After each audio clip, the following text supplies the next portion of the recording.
Es la noche calurosa del 7 de agosto de 2020 en Pasdarán, uno de los barrios más exclusivos y vigilados del norte de Teherán, hogar de diplomáticos, generales de la Guardia Revolucionaria y secretos de Estado.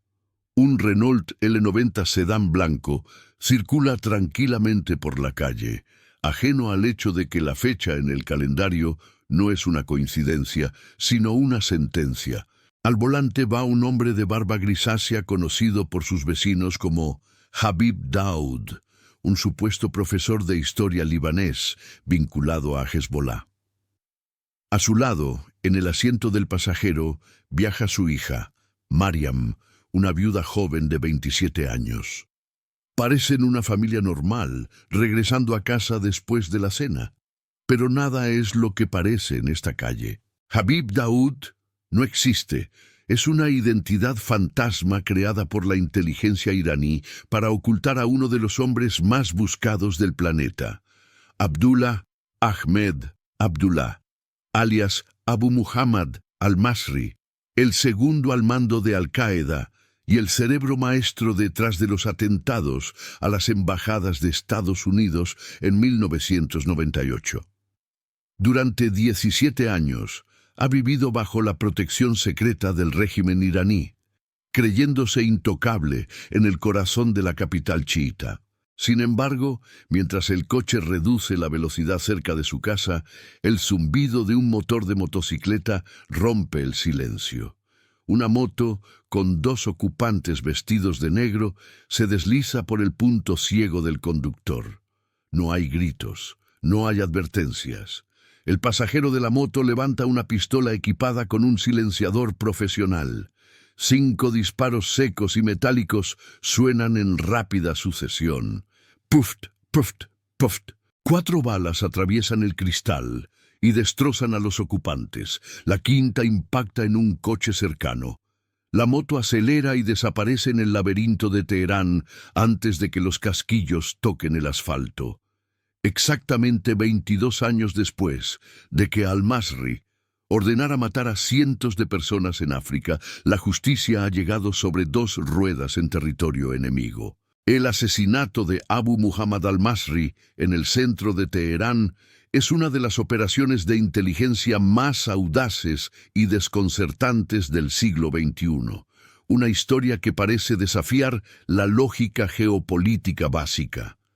Durante años, los analistas occidentales creyeron que Irán, una teocracia chiita, y Al-Qaeda, extremistas sunitas que odian a los chiitas, eran enemigos naturales.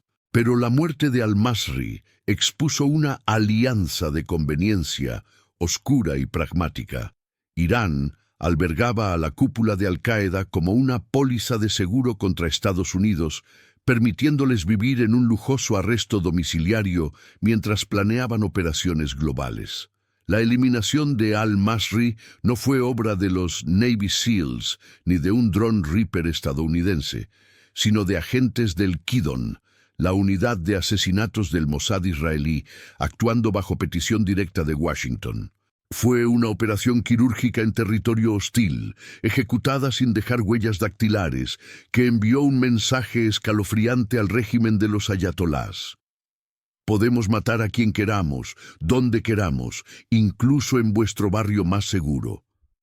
Durante 3 meses, Irán encubrió el asesinato, inventando una historia sobre un profesor libanés ficticio para no admitir que habían estado protegiendo al asesino de miles de americanos y que su contrainteligencia había fallado estrepitosamente.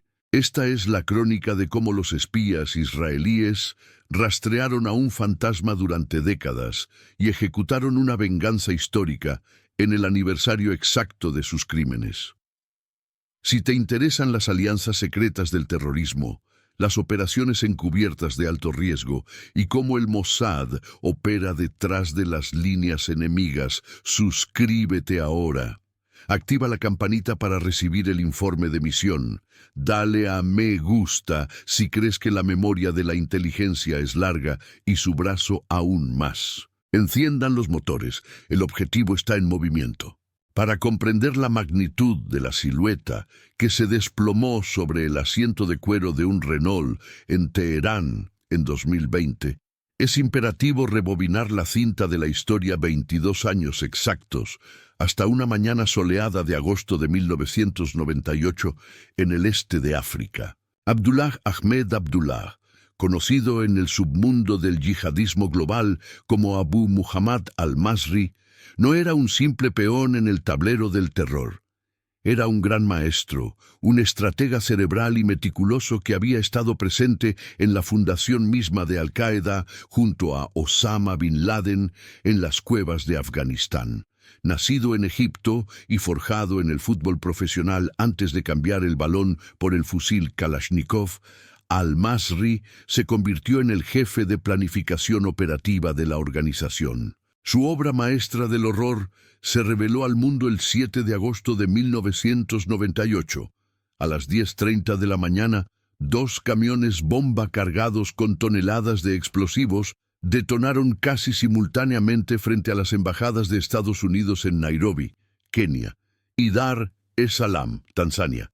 La devastación fue apocalíptica. Los edificios de hormigón se convirtieron en polvo y metralla, matando a 224 personas e hiriendo a más de 4.000. La mayoría de las víctimas no eran diplomáticos estadounidenses, sino civiles africanos que pasaban por la calle o trabajaban en oficinas cercanas. Al-Masri fue el arquitecto logístico de esta masacre. Fue él quien supervisó la fabricación de las bombas, el movimiento de los operativos y la financiación de las células locales. Ese día, su nombre fue grabado con sangre en la lista de más buscados del FBI, con una recompensa de $10 millones por su cabeza, convirtiéndose en un hombre marcado que tendría que vivir mirando por encima del hombro el resto de sus días. Tras los ataques del 11 de septiembre de 2001 y la invasión estadounidense de Afganistán, la estructura central de Al-Qaeda se enfrentó a una amenaza existencial. Con los bombarderos B-52 pulverizando las montañas de Tora Bora y las fuerzas especiales cazando a los líderes árabes en cada valle, al-Masri y otros miembros de la cúpula, incluido Saif al-Adel, el jefe de seguridad, y varios hijos de Bin Laden, tomaron una decisión estratégica desesperada y contraintuitiva: huir hacia el oeste, cruzando la frontera hacia Irán. A primera vista, parecía un suicidio. La República Islámica de Irán, una teocracia chiita revolucionaria, y Al-Qaeda, una organización extremista sunita salafista, eran enemigos teológicos mortales. Los talibanes y los iraníes habían estado al borde de la guerra en 1998. Sin embargo, en el oscuro mundo de la Realpolitik de Oriente Medio, el enemigo de mi enemigo es mi amigo, o al menos mi herramienta. La Fuerza Quds de la Guardia Revolucionaria Islámica, IRGC, dirigida por el astuto general Qasem Soleimani, vio una oportunidad de oro. En lugar de arrestar y entregar a los terroristas a Estados Unidos o ejecutarlos como herejes, decidieron acogerlos. No fue un acto de caridad, sino una jugada maestra de chantaje geopolítico. Al mantener a la cúpula de Al-Qaeda bajo su control, Irán obtenía una póliza de seguro viviente.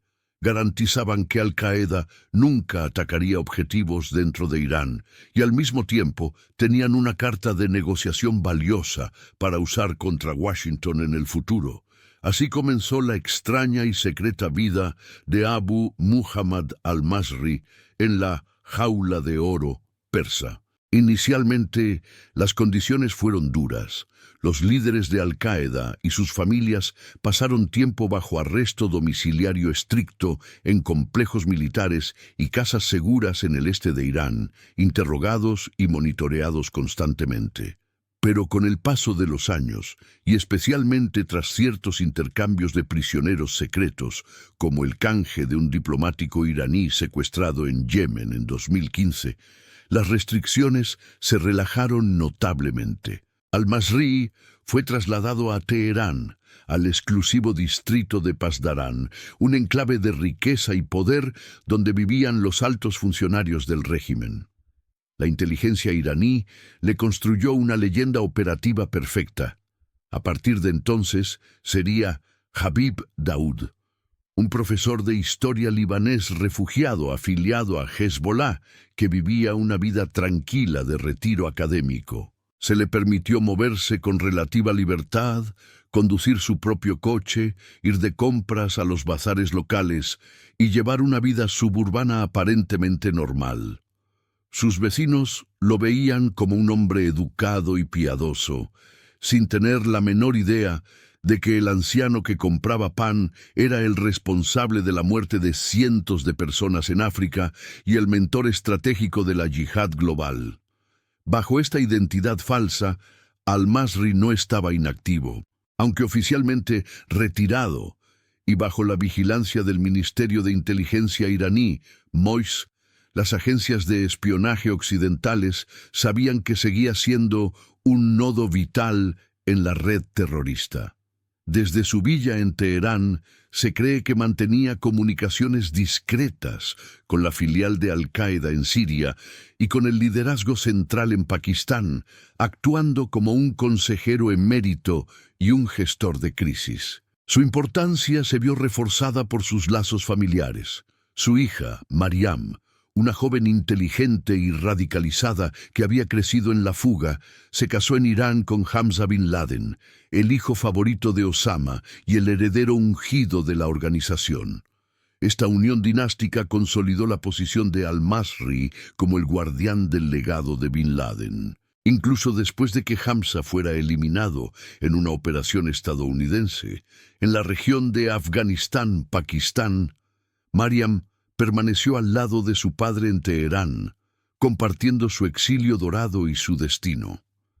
La presencia de Al-Masri en Irán era un secreto a voces en la comunidad de inteligencia. La CIA lo sabía, el Mossad lo sabía y los iraníes sabían que ellos lo sabían. Pero había una regla tácita de enfrentamiento. Atacar en suelo iraní era cruzar una línea roja que podría desencadenar una guerra. Sin embargo, para el año 2020, la dinámica había cambiado.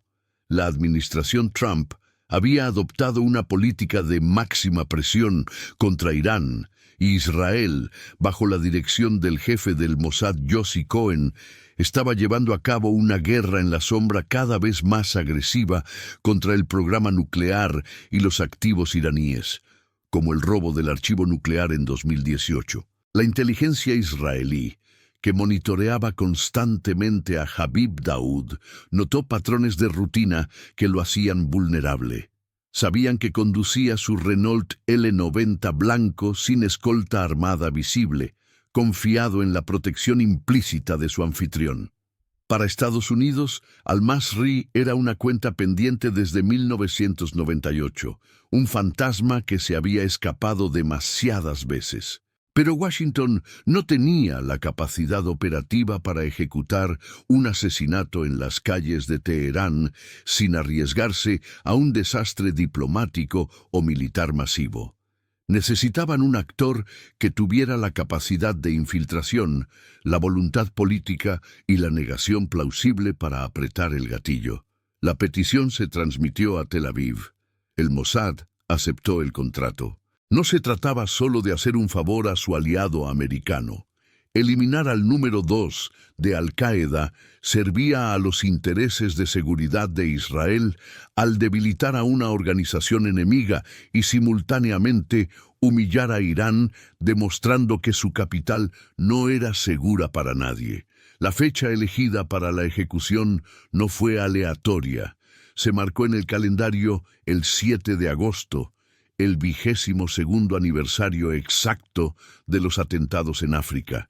Era un mensaje simbólico brutal. La justicia puede tardar décadas, pero tiene una memoria perfecta. Mientras Al-Masri paseaba por las calles arboladas de Pasdarán, creyéndose protegido por la Guardia Revolucionaria, Un equipo de vigilancia del Kidon ya estaba estudiando sus rutas, sus horarios y los puntos ciegos de las cámaras de seguridad, preparando el escenario para que el pasado finalmente lo alcanzara a la velocidad de una bala. La planificación operativa para eliminar a un objetivo de alto valor en el corazón de una capital enemiga como Teherán no es una tarea que se improvise en semanas. Es una sinfonía de inteligencia que requiere meses, a veces años, de preparación meticulosa por parte de las divisiones más secretas del Mossad. Una vez que la luz verde política fue transmitida desde Jerusalén, activando el protocolo de asesinato selectivo, la maquinaria de la unidad Caesarea, operaciones especiales, y su brazo ejecutor, el Kidon, la bayoneta, comenzó a girar en silencio.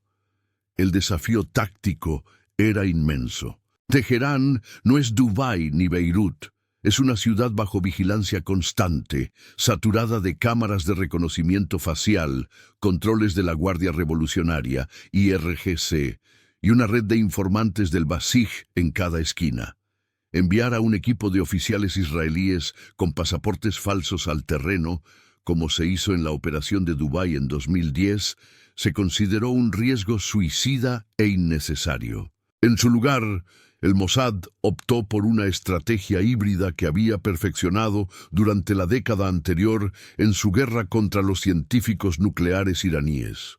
La utilización de activos locales. Reclutaron y entrenaron a operativos dentro de Irán, posiblemente miembros de grupos opositores, disidentes o profesionales del crimen organizado con rencor al régimen, para que fueran las manos que apretaran el gatillo, mientras que la mente de la operación, la inteligencia en tiempo real y la dirección táctica permanecía segura en una sala de mando en Tel Aviv, a miles de kilómetros de distancia. El objetivo, Abu Muhammad al-Masri, vivía bajo la identidad de Habib Daoud, un profesor de historia libanés en la calle Pasdarán. Durante meses, los ojos del Mossad en el terreno construyeron un patrón de vida exhaustivo del objetivo.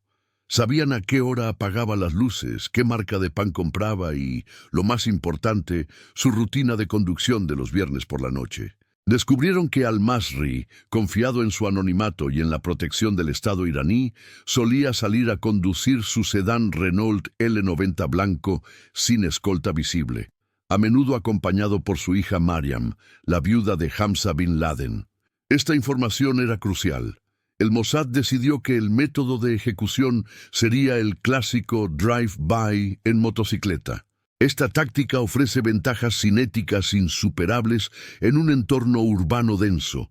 Permite a los atacantes acercarse al objetivo atrapado en el tráfico, disparar a quemarropa asegurando la letalidad y luego zigzaguear entre los coches para una huida rápida imposible de seguir para un vehículo policial de 4 ruedas. Se seleccionó una motocicleta ligera y rápida, y el equipo de asalto practicó la maniobra en lugares remotos hasta que la coreografía de acercamiento, disparo y aceleración se convirtió en memoria muscular pura.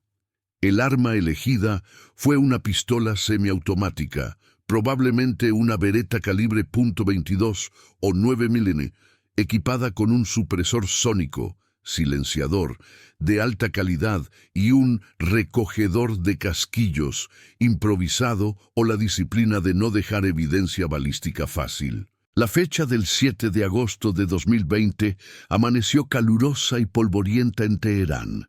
Mientras la ciudad se preparaba para el fin de semana, en el centro de mando del Mossad, la tensión era eléctrica.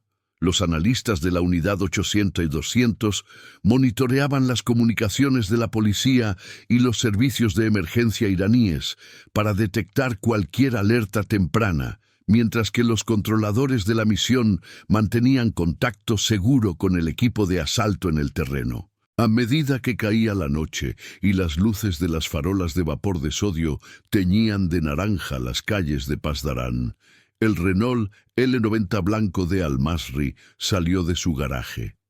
Eran poco antes de las 21:00 horas. Al volante iba el arquitecto del terror de 1998.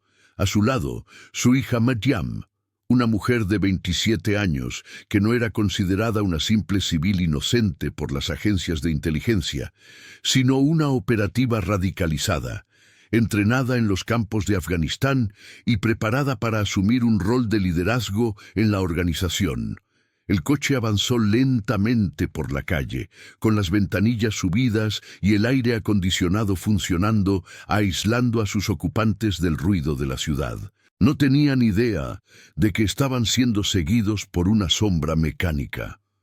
El momento de la ejecución llegó cuando el Renault redujo la velocidad cerca de la intersección de la calle Boston. La motocicleta, con dos hombres vestidos de oscuro y cascos integrales que ocultaban sus rostros, salió de una calle lateral o aceleró desde atrás. El conductor de la moto maniobró con precisión quirúrgica, colocándose en el lado izquierdo del coche, justo en el punto ciego del retrovisor, y luego avanzando hasta quedar paralelo a la ventanilla del conductor. El pasajero de la moto, el tirador, no dudó. Levantó la pistola silenciada con ambas manos para estabilizar el tiro. A una distancia de menos de 1 metro, el cristal de la ventanilla no ofreció ninguna protección. Pft, pft, pft, pft, pft. 5 disparos secos y rítmicos rompieron la noche. La física de la emboscada fue devastadora. 4 de las balas atravesaron el vidrio templado y alcanzaron a los objetivos. Al-Masri fue impactado múltiples veces en el pecho y la cabeza, muriendo casi instantáneamente sobre el volante. Su hija Maryam también recibió impactos fatales. La 5ª bala, quizás desviada por el movimiento o el retroceso, erró el blanco y se incrustó en un coche cercano. Un pequeño daño colateral que serviría más tarde a los investigadores forenses. Todo el ataque duró menos de 3 segundos. Antes de que el Renault, ahora sin control, rodara unos metros hasta detenerse contra la acera, la motocicleta ya estaba acelerando a fondo, desapareciendo por las callejuelas laterales del distrito, fundiéndose con el tráfico anónimo de la metrópolis. En la calle Pasdaran, el silencio regresó por un momento, solo para ser roto segundos después por los gritos de los transeúntes que se acercaron al coche detenido. Lo que encontraron fue una escena espeluznante. 2 personas, un hombre mayor y una mujer joven, desplomados en los asientos delanteros, cubiertos de sangre y vidrios rotos. El motor del Renault seguía en marcha al ralentí. Los vecinos, creyendo que se trataba del amable profesor Habib Daoud y su hija, llamaron a la policía y a las ambulancias en estado de shock. Cuando las primeras patrullas de la policía iraní llegaron al lugar, trataron el incidente inicialmente como un crimen común o un ajuste de cuentas local. Pero muy pronto, agentes de civil del Ministerio de Inteligencia y de la Guardia Revolucionaria llegaron y acordonaron la zona con un hermetismo inusual. Al inspeccionar los cuerpos y verificar las identidades, el pánico se apoderó de los oficiales iraníes. No era un profesor libanés.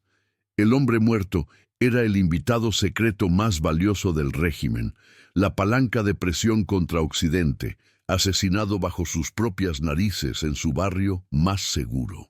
La limpieza de la escena del crimen comenzó de inmediato, no para encontrar a los culpables, sino para ocultar la identidad de las víctimas. Los cuerpos fueron retirados rápidamente y llevados a una morgue militar segura. Los agentes iraníes confiscaron los teléfonos y cámaras de los testigos y ordenaron silencio absoluto a los vecinos. Sabían que acababan de sufrir una derrota de inteligencia humillante. Israel había entrado en su casa, había matado a su protegido en el aniversario exacto de sus crímenes contra Estados Unidos y se había marchado sin dejar rastro. Para el Mossad, la confirmación visual de la muerte, Target Down, llegó probablemente a través de las mismas redes sociales o comunicaciones interceptadas de los servicios de emergencia. En Tel Aviv no hubo celebraciones ruidosas, solo el cierre de un expediente que había estado abierto durante 22 años. La misión estaba cumplida. Pero ahora comenzaba la segunda fase de la operación, la batalla por la narrativa. Irán no podía admitir que al-Masri estaba muerto porque eso significaría admitir que al-Masri estaba allí. Así que, en un giro orwelliano, decidieron que el muerto seguiría siendo Habib Daoud, un personaje de ficción, enterrando al terrorista real bajo una lápida falsa, esperando que el mundo no hiciera demasiadas preguntas sobre quién era realmente el hombre del Renault blanco. En las horas posteriores a la ejecución en la calle Pasdarán, mientras los equipos de limpieza manguereaban la sangre y los vidrios rotos del asfalto, el régimen iraní se enfrentó a un dilema existencial que era incluso más peligroso que la propia brecha de seguridad. La muerte de Abu Muhammad al-Masri no era simplemente un asesinato, era una prueba forense irrefutable de una de las acusaciones más graves y antiguas de Washington: que la República Islámica de Irán, la autoproclamada vanguardia del chiismo revolucionario, estaba albergando y protegiendo activamente a la cúpula de Al-Qaeda, sus supuestos enemigos teológicos sunitas. Admitir que el número 2 de la organización terrorista había sido asesinado bajo su protección en un barrio de lujo de Teherán sería una catástrofe diplomática y propagandística. Destruiría la narrativa de Irán como víctima del terrorismo sunita y validaría las sanciones estadounidenses. Además, sería una humillación interna devastadora admitir que el Mossad podía entrar y salir de su capital como Pedro por su casa. Ante esta realidad inaceptable, el Ministerio de Inteligencia y la Guardia Revolucionaria activaron el protocolo de gestión de crisis estándar de los regímenes totalitarios: negar la realidad y construir una alternativa ficticia. Decidieron que el hombre muerto en el Renault L90 no sería al-Masri. Esa misma noche, la maquinaria de propaganda estatal, a través de la agencia oficial de noticias IRNA y los canales afiliados a Hezbollah, comenzó a difundir la noticia de que elementos contrarrevolucionarios habían asesinado a un profesor de historia libanés llamado Habib Daoud y a su hija Mariam.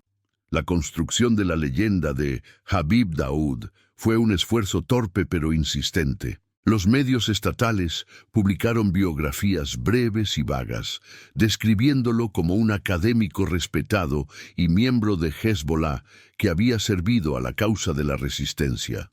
Sin embargo, para cualquier investigador con acceso a Google o a archivos académicos en Beirut, la mentira se desmoronaba en segundos. No existía ningún historiador prominente llamado Habib Daoud en el Líbano.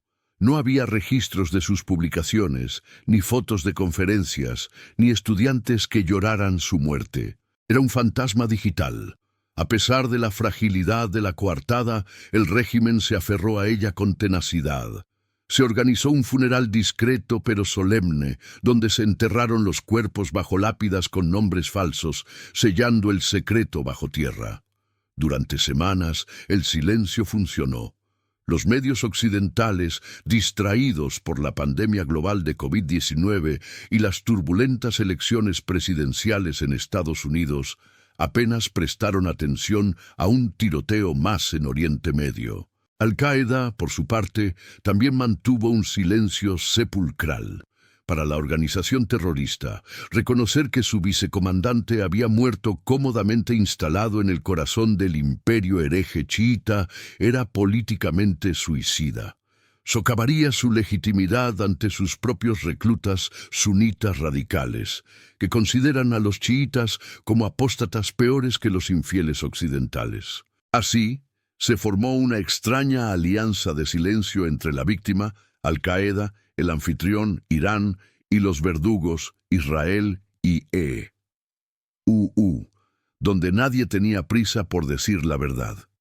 El secreto se mantuvo intacto durante 3 meses, flotando en el limbo de los informes clasificados de inteligencia que solo circulaban en las tabletas seguras de la Casa Blanca y el cuartel general del Mossad en Glilot.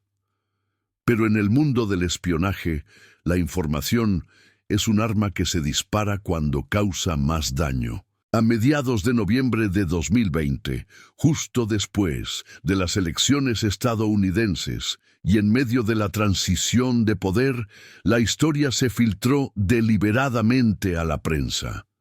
El 13 de noviembre, el New York Times, en un artículo explosivo firmado por los veteranos corresponsales de seguridad nacional Adam Goldman, Eric Schmidt, Farnaz Fasihi y Ronen Bergman, detonó la bomba mediática. Citando a funcionarios de inteligencia anónimos, el diario reveló al mundo la verdadera identidad del hombre del Renault blanco. No era un profesor de historia, era Abu Muhammad al-Masri, el cerebro de los atentados de 1998. El artículo detallaba la operación conjunta israelí-estadounidense y exponía la farsa de Habib Daoud. La revelación fue un terremoto geopolítico. Desnudó ante la opinión pública mundial la hipocresía estratégica de Teherán y confirmó que la guerra contra el terror había entrado en una fase nueva y más oscura de asesinatos selectivos tercerizados. La reacción de Irán ante la publicación fue una mezcla de furia y negación paranoica. El portavoz del Ministerio de Asuntos Exteriores, Said Khatibzadeh, emitió un comunicado mordaz acusando a Estados Unidos e Israel de intentar vincular a Irán con tales grupos mediante la mentira y la filtración de información falsa a los medios. Calificó el informe del New York Times como un guión de Hollywood, fabricado para justificar más agresiones contra la República Islámica. Irán no tiene presencia de miembros de Al-Qaeda en su suelo, insistió, a pesar de la evidencia acumulada durante años por la ONU y múltiples agencias de inteligencia. Sin embargo, la negación oficial sonaba hueca. Los detalles de la operación eran demasiado específicos, y el hecho de que nadie en el Líbano hubiera reclamado el cuerpo del supuesto profesor Daoud era una prueba condenatoria por omisión. En los foros yihadistas encriptados, el rumor comenzó a correr como la pólvora. El jeque había caído. La credibilidad de Irán en el mundo musulmán sunita sufrió un golpe, pero su reputación de seguridad interna sufrió uno peor. La confirmación de que agentes enemigos podían ejecutar un golpe en el distrito de Pasdarán hizo que otros líderes terroristas refugiados en el país comenzaran a dormir con un ojo abierto. La confirmación final y oficial llegó en enero de 2021, en los últimos días de la administración Trump. El secretario de Estado Mike Pompeo, en una conferencia de prensa diseñada para cimentar la política de máxima presión, declaró públicamente que al-Masri había muerto. Pompeo utilizó la muerte del terrorista para argumentar que Irán se había convertido en el nuevo Afganistán para Al-Qaeda, una base segura desde la cual planear ataques globales.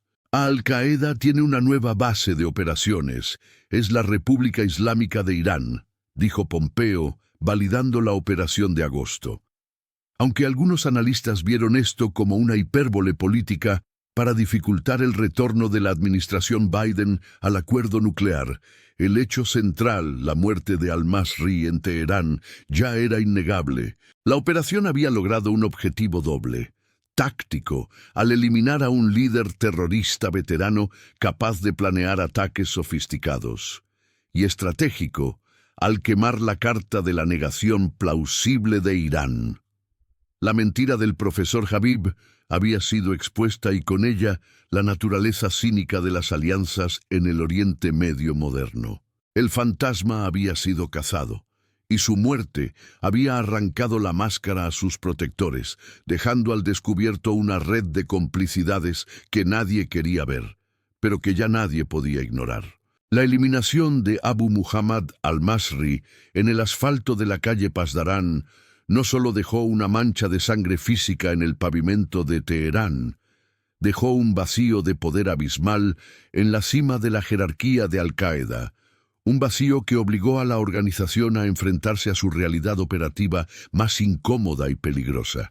Con la muerte del número 2, la línea de sucesión apuntaba inevitablemente hacia un solo hombre: Saif al-Adel. Al igual que al-Masri, al-Adel es un veterano de la vieja guardia, un ex coronel de las fuerzas especiales egipcias, con una reputación de crueldad calculadora y brillantez táctica.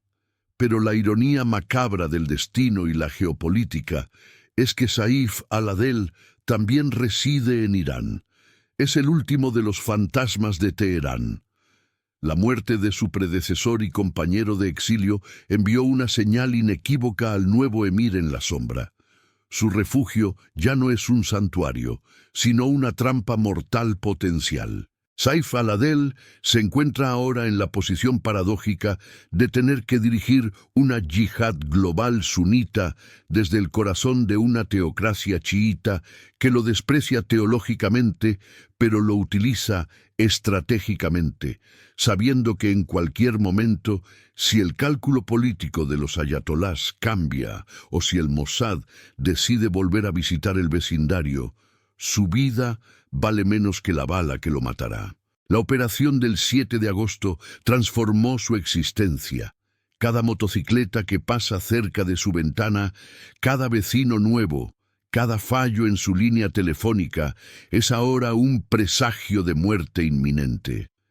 El liderazgo de Al-Qaeda ha quedado descabezado y, lo que es peor, psicológicamente asediado, obligado a operar bajo una paranoia paralizante que limita drásticamente su capacidad para coordinar ataques complejos al estilo del 11S. Más allá de la dinámica interna de la organización terrorista, el asesinato de al-Masri consolidó la doctrina del brazo largo de la inteligencia israelí como una realidad geopolítica ineludible. Durante décadas, los líderes terroristas operaron bajo la asunción de que existían zonas de inmunidad, países o regiones donde la política internacional impedía que los drones estadounidenses o los comandos israelíes actuaran. Teherán era la joya de esa corona de impunidad. Al cruzar esa línea roja, sin sufrir represalias militares masivas, el Mossad reescribió las reglas del juego. El mensaje enviado a los enemigos de Israel y Estados Unidos fue brutal en su simplicidad. No hay fronteras, no hay soberanía y no hay tiempo que pueda protegerlos. Si estás en la lista, eres un cadáver ambulante, ya sea en un búnker en Gaza, en un ático en Beirut, o en una villa protegida por la Guardia Revolucionaria en Irán. Esta capacidad de proyección de fuerza, utilizando activos locales y ejecutando ataques de huella cero, sin dejar evidencia forense israelí directa, ha creado un efecto disuasorio masivo. Los líderes de Hamás y Hezbollah, que antes viajaban a Teherán para reuniones de coordinación con una sensación de seguridad absoluta, ahora saben que están siendo observados, incluso cuando toman el té con sus patrocinadores iraníes. La operación Pasdarán demostró que la inteligencia humana, UMIND, de Israel, ha penetrado tan profundamente en la sociedad iraní que puede convertir las calles de la capital enemiga en su propio coto de caza privado. Sin embargo, la operación también plantea interrogantes inquietantes sobre el futuro de la lucha antiterrorista y la estabilidad regional. La confirmación de que Irán actúa como el nuevo Afganistán para Al-Qaeda, proporcionando un puerto seguro logístico y de mando, complica enormemente cualquier intento futuro de normalización diplomática o negociaciones nucleares. Para los halcones en Washington y Jerusalén, la presencia de Saif al-Adel en Irán es la prueba definitiva de que el régimen es un estado patrocinador del terrorismo incorregible con el que no se puede negociar de buena fe. Para Teherán, la humillación de agosto de 2020 ha impulsado una purga interna paranoica dentro de sus servicios de inteligencia, buscando topos y traidores, lo que a su vez ha llevado a una represión aún mayor contra la disidencia interna. La muerte de al-Masri no acabó con el terrorismo. Simplemente desplazó las piezas en el tablero, forzando a los actores a adaptarse a un entorno más hostil y encubierto. Al-Qaeda, aunque debilitada y fragmentada, sigue viva, mutando hacia franquicias regionales en África y el Sahel, que operan con más autonomía y menos dependencia de la dirección central atrapada en Irán. La hidra ha perdido una cabeza importante, pero el cuerpo sigue moviéndose. Finalmente, hay una dimensión humana y de justicia histórica que a menudo se pierde en el análisis frío de la estrategia y el espionaje.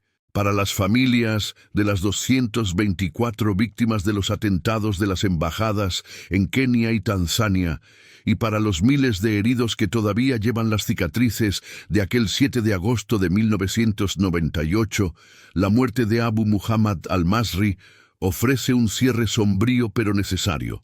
Durante 22 años vivieron sabiendo que el hombre que asesinó a sus padres, hijos y hermanos estaba viviendo cómodamente, protegido por un Estado, disfrutando de lujos mientras ellos visitaban cementerios. La ejecución en Teherán no devuelve la vida a los muertos, ni reconstruye los edificios, pero restablece un equilibrio moral fundamental en el universo. La idea de que los actos monstruosos tienen consecuencias, incluso si esas consecuencias tardan una generación en llegar. La justicia, en este caso, no vino con un mazo de juez en un tribunal de La Haya, sino con el cañón silenciado de una pistola en una noche oscura. Es una justicia imperfecta, violenta y extrajudicial, pero en el mundo despiadado del terrorismo internacional, a menudo es la única justicia disponible. El fantasma de Teherán ha sido exorcizado, y aunque la guerra en las sombras continúa, esa noche de agosto demostró que la memoria de las víctimas es más larga y persistente que la impunidad de sus verdugos. Al final, al-Masri descubrió que no importa cuán lejos corras o cuán poderoso sea tu protector. Si derramas suficiente sangre inocente, el pasado siempre encuentra una manera de alcanzarte, a veces en la forma de dos luces de motocicleta acercándose por el espejo retrovisor.